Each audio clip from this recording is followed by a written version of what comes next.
nous sommes engagés dans ce projet Miombo parce que nous avions au départ compris le bénéfice que nous apporte la forêt. Car si nous coupons abusivement nos forêts, ça sera une catastrophe. Oui, c'est pour lutter au départ de grandes sécheresses qui sont les marques de l'instabilité du climat. Si nous perdons nos forêts, avec seulement des champs partout tout autour de nous, il y aura plus de pollution dans notre environnement et des risques de plusieurs maladies, une chose que la plupart d'entre nous ignorent. Et nous et notre progéniture serons les premières victimes. C'est ainsi que nous nous sommes décidés de protéger nos forêts. Les arbres et nos forêts jouent un rôle très important, nous aident à mieux respirer et nous procurent l'oxygène qui est agréable à l'être humain. Ainsi, nous protègent aussi des airs pollués. Bref, si nous respirons et avons une bonne santé au départ, c'est grâce à nos forêts. Oui, certainement notre province ici est complètement polluée, avec toutes ces entreprises minières dans les alentours. Ces forêts nous aident à faire la photosynthèse, récupèrent toutes ces pollutions et purifient notre environnement et nous offrent un air pur. Elle nous offre même la pluie, même si aujourd'hui, malgré ces décalages pluviométriques, c'est grâce aux arbres et à la forêt. Et nous pouvons facilement cultiver et avoir de quoi manger et subvenir à nos besoins alimentaires. Même les eaux des pluies que nous consommons, c'est grâce à la pluie. Des fois, c'est là aussi c'est sèche quand il n'y a plus de pluie. Vous savez, avant l'arrivée du projet Miombo, je dirais que nous dormions et ignorions même l'impact de la forêt sur nous, la communauté locale.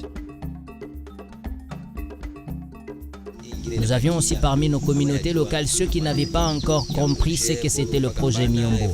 Et ils disaient que c'était une histoire fondée de toutes pièces pour nous ravir nos forêts et que le chef coutumier aurait vendu nos forêts à la FAO et au projet Miombo. Et nous, notre travail, après avoir tout compris, était de vulgariser toutes les notabilités restantes. Avant de rejoindre le projet Miombo, j'ignorais que l'on pouvait préserver ou régénérer une forêt. J'ai trouvé ça stupide.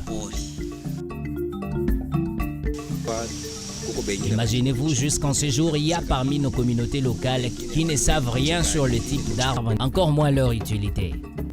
Ces forêts que nous protégeons sont trop bénéfiques pour nous, les communautés locales, et nous procurent de quoi manger et différents produits forestiers non ligneux. Ce sont ces mêmes forêts qui nous servent de pharmacopée et nous procurent toute une diversité de médicaments qui soignent plusieurs maladies, comme la malaria, le typhoïde, l'hernie et d'autres diverses maladies qui nuisent à notre santé. Mais depuis que le mouvement de l'homme sur la forêt s'est intensifié, tout devient difficile. C'est ainsi que nous nous sommes dit qu'il fallait protéger nos forêts. L'équipe de l'Observatoire des forêts claires s'est rendu compte que dans notre secteur, tout était ravagé et qu'il ne restait absolument rien. Alors ils se sont dépêchés pour nous amener à régénérer nos forêts pour garantir la vie de notre progéniture. Cette perte progressive de nos forêts est due au mouvement d'exploitation abusive dont est responsable à portion importante la vague d'exploitants venus des milieux urbains comme Kolwezi et Lubumbashi qui viennent s'installer dans nos villages, rasent nos forêts et cela nous fait trop mal. Nous nous sommes dit que si nous coupons complètement nos forêts, nous allons connaître des situations de sécheresse graves. Alors il nous était nécessaire de nous rappeler que c'est la forêt qui nous fournit la pluie et de quoi manger. Une pluie qui auparavant respectait son cycle. Mais aujourd'hui, tout est devenu compliqué. Il arrive même que nous n'ayons pas de pluie jusqu'à novembre. Tout cela à cause de l'exploitation abusive de nos forêts.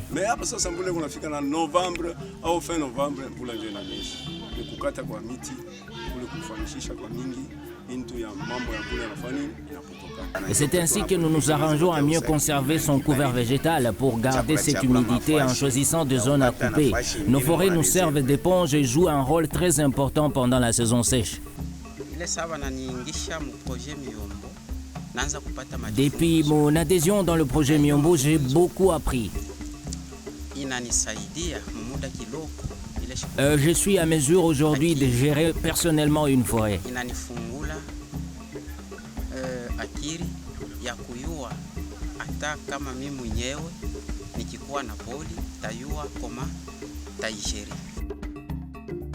L'arrivée de ce projet nous a tiré d'une espèce de vie d'esclavagisme à la pauvreté due à nos mauvais usages de nos forêts et absence de gestion durable.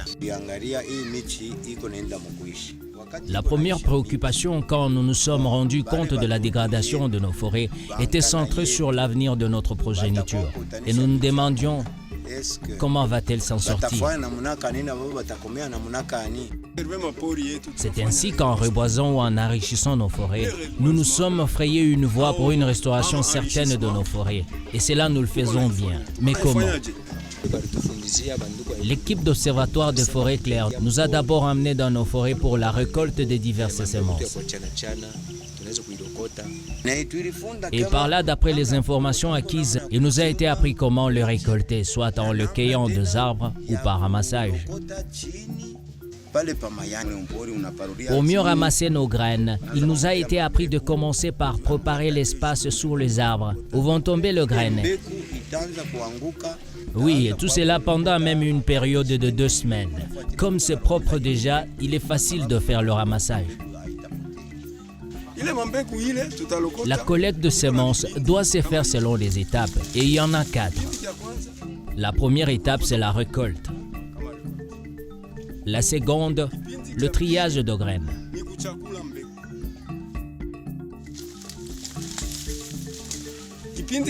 Et ensuite, la troisième étape, la pèse des graines pour être au courant de la quantité et du poids de la semence.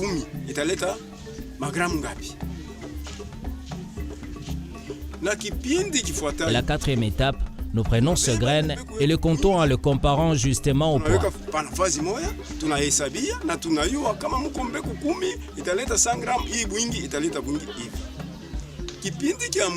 Et enfin, la cinquième étape, c'est la conservation des graines. Et dans cette étape, nous passons à l'identification des semences afin que qui que ce soit sache de quelle semence s'agit-il et quand elle a été récoltée.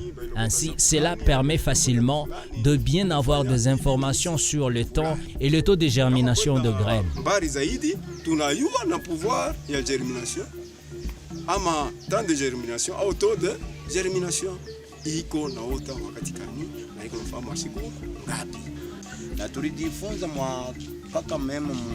Il nous a encore été appris d'être très vigilants lors de la récolte des semences, d'être toujours à temps pour le ramassage afin d'éviter que les graines ne soient détruites par les insectes du sol ou câlons, ou encore d'autres graines qui risquent d'être emportées par l'eau de pluie. Alors il faut être toujours là à temps.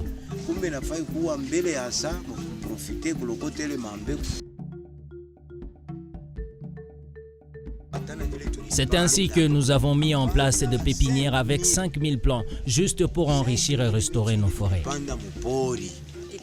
Oui, pour nos pépinières, nous avons d'abord commencé par préparer le terrain en faisant tout autour de coupe-feu pour protéger l'espace où sont érigées nos pépinières. Puis avions travaillé le sol et posé nos graines dans les pochettes, arrosé et après le transplanter dans nos forêts. Quand ces plants sont prêts, nous les transplantons dans des endroits qui avaient été dégradés.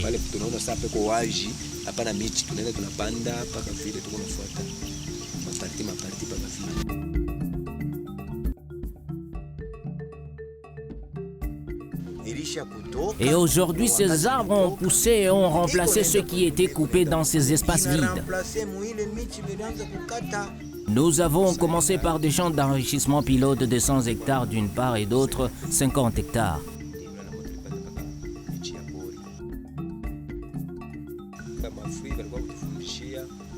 Et il nous était demandé d'intégrer les arbres fruitiers dans nos champs et nous a été demandé de payer des semences, les sécher et les multiplier par la suite en les transplantant.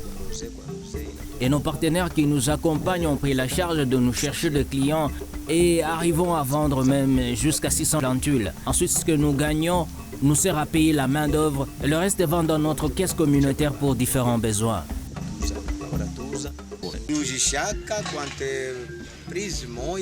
Oui, comme c'était le cas avec nos pépinières, nous avons dernièrement vendu nos jeunes plants à une entreprise minière.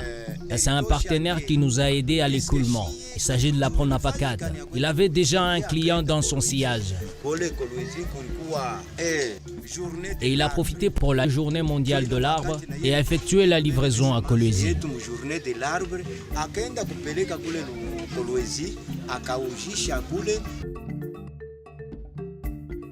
L'objectif de tous ces processus de régénération de nos forêts était autour de gestion de nos semences forestières pour accroître les essences d'arbres dans nos forêts.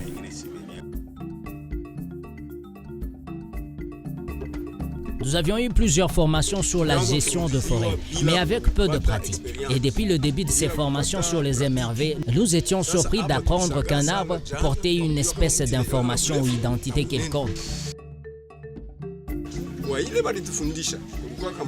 Nous avons aussi été soumis à l'usage des matériels et outils de travaux des MRV, dont les clinomètres et autres qui nous ont permis d'avoir les informations exactes sur les arbres et la forêt. Nous avons appris l'usage du décamètre pour mesurer la circonférence d'un arbre et par d'autres outils sa hauteur en commençant par connaître d'abord sa taille personnelle qui portera référence sur la mesure de la taille de l'arbre. Nous avons enfin compris que même les arbres se mesurent en allant de son pied jusqu'au sommet.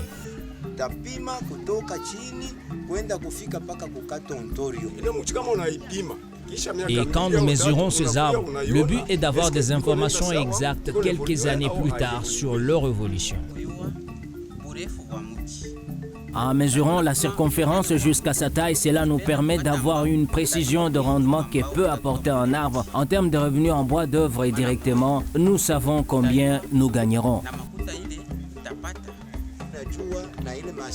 C'est ainsi que nous numérotons nos arbres pour les identifier facilement après chaque passage en revue. Et nous avons des fiches avec différentes cases que nous remplissons.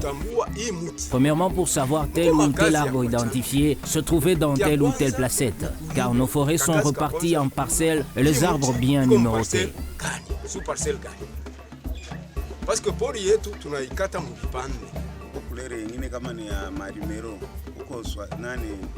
Et vous y trouverez différentes couleurs et numéros, soit 01, 02, qui distinguent le type d'arbre dans nos forêts avec leur nom bien sûr. Par la suite, dans nos fiches, nous complétons le nom de nos arbres. Et quatrièmement, sa pomme, si à tel ou tel niveau il s'élargit et donne des branches. Cinquièmement, la circonférence et sixièmement, sa hauteur du pied au sommet. Septièmement, où débute la hauteur du fût. Et enfin, faire l'observation en analysant qui permettra aux autres personnes qui peuvent passer après nous d'être au courant de tout sur l'évolution de nos forêts après des années. Et voilà comment nous remplissons nos fiches.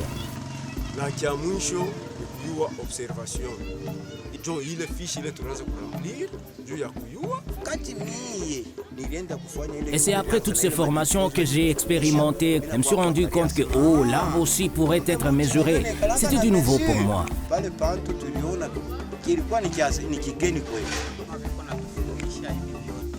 Si l'on apprend tout ceci sur la gestion de nos forêts, c'est pour que nous soyons au courant de tout ce que nous ignorions, afin que ceux qui viennent après nous les apprennent, pour que ceci nous aide dans l'avenir, sinon ils ne vont que continuer à souffrir.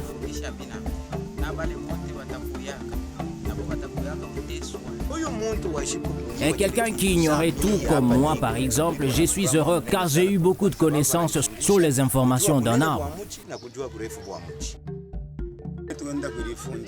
Ce qui nous a donné l'initiative de mettre des signes sur nos arbres, par exemple en rouge, qui veut dire stop, c'est pas à couper.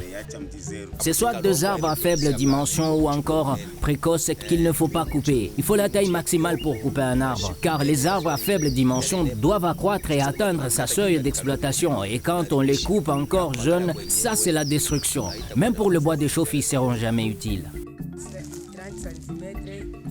Le seuil d'exploitation est de 30 cm pour un arbre considéré prêt à être coupé. Moins de cela, 20 ou 10 cm, ce n'est pas autorisé car c'est la destruction. 30, 40 à 60 cm plus, vous avez le feu vert.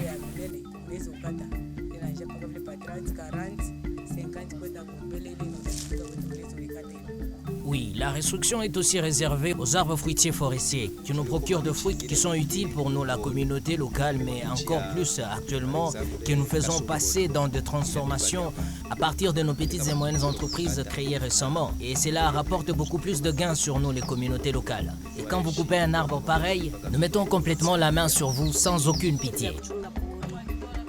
La gestion durable de nos forêts nous apportera plein de gains dans notre vie. C'est pour cela que nous avons formé et installé des équipes de brigadiers forestiers et sensibilisé nos notabilités environnantes.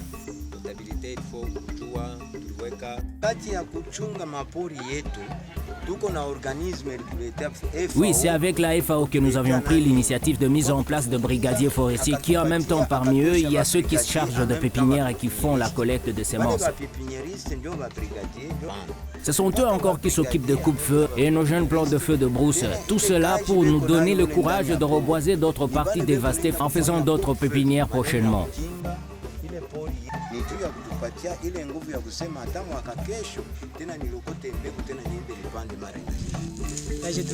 Nous, tel que vous le voyez, notre travail est de circuler dans nos forêts et les surveiller afin qu'il n'y ait pas d'intrusion et de feux de brousse. Après les formations acquises par l'Observatoire des forêts claires, nous avons trouvé qu'il était utile de conserver nos forêts pour vendre nos arbres, ce qui est bénéfique que le bois de chauffe. Et c'est là pour notre développement communautaire.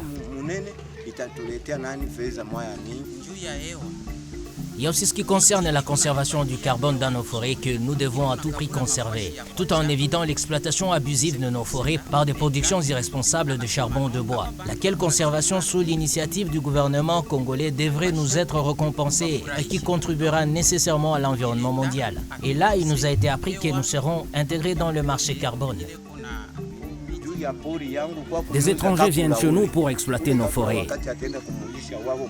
Ils vont vendre nos arbres beaucoup plus cher que l'on nous les paye. Comme par exemple le bois rouge, où eux se fabriquent de bracelets et ils gagnent plus. Et moi, je sombre dans l'exploitation du charbon de bois où je ne gagne presque rien. Et l'on demeure pauvre, il faut se dire les choses en face. Mais pourquoi ne devrions-nous pas le faire seuls? Conserver et vendre nos arbres sur place à leur juste valeur. C'est ainsi que nous devenons trop stricts avec nos forêts et choisissons d'abandonner cette pratique d'exploitation des charbons de bois et conserver nos forêts pour vendre nos arbres aux plus-values.